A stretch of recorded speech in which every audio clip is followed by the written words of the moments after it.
9h07 sur TV Finance et Boursorama. L'heure de prendre justement le pouls de la bourse à son ouverture et nous allons le faire en duplex avec Benoît Rousseau, trader pour compte propre et fondateur du blog Enlil. Bonjour Benoît. Bonjour à vous. Alors, à quoi est-ce qu'on peut s'attendre sur les marchés aujourd'hui? Je rappelle que hier, on a atteint un pic, même un plus haut depuis le 23 janvier dernier, un pic qu'on retrouve ce matin à 5570. C'est plutôt de bon augure? Ah oui, là, sur le CAC 40, on est vraiment sur un marché qui ne regarde que dans un sens, c'est le nord. On rebondit, ça fait plus de 6 semaines que l'on rebondit de manière non-stop. Ça a commencé à partir du 29 avril, et puis on est en mode linéaire, non-stop, zéro gravity sur le CAC 40, ça ne fait que monter, alors que les autres indices sont beaucoup plus chahutés.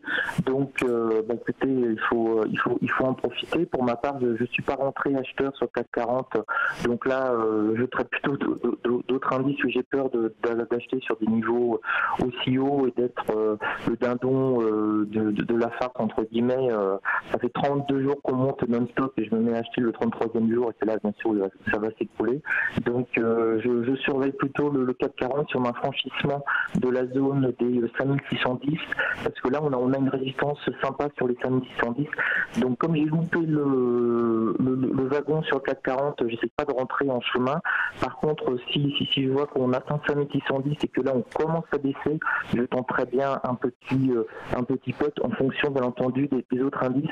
Il faut quand même le souligner, alors que le DAX hésite, il n'arrive pas, franchit les 13 000, rebaisse, refranchit 13 000, rebaisse, il n'arrête pas, il nous fait ça depuis la journée d'hier. Il a tenté 7 ou 8 fois de passer au-dessus des 13 000 points. Nous, notre CAC 40, il ne se pose pas de questions, il passe au-dessus des 5550 et surtout il y reste, il ne retourne même pas chercher les 5550, il est sur 5575, et là je regarde en ce moment sur Futur et il n'y a pas du tout, ça bouge même pas, il est plutôt peinard, il fait son petit bonhomme de chemin, alors que tous les autres indices sont plutôt extrêmement bruités en ce moment.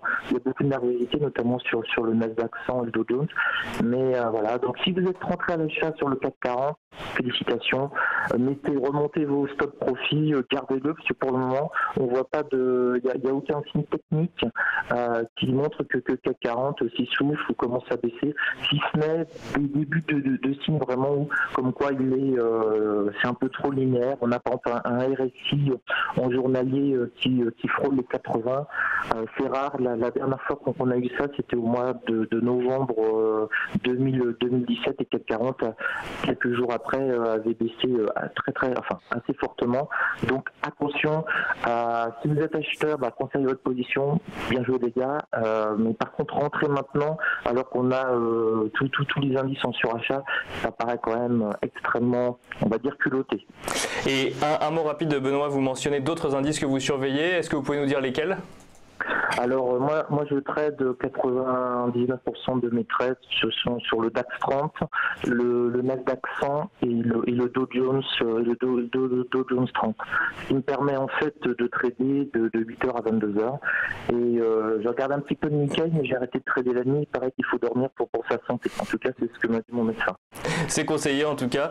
Merci beaucoup Benoît Rousseau pour cette analyse. Je rappelle donc que vous êtes trader pour compte propre et fondateur du blog Enlil.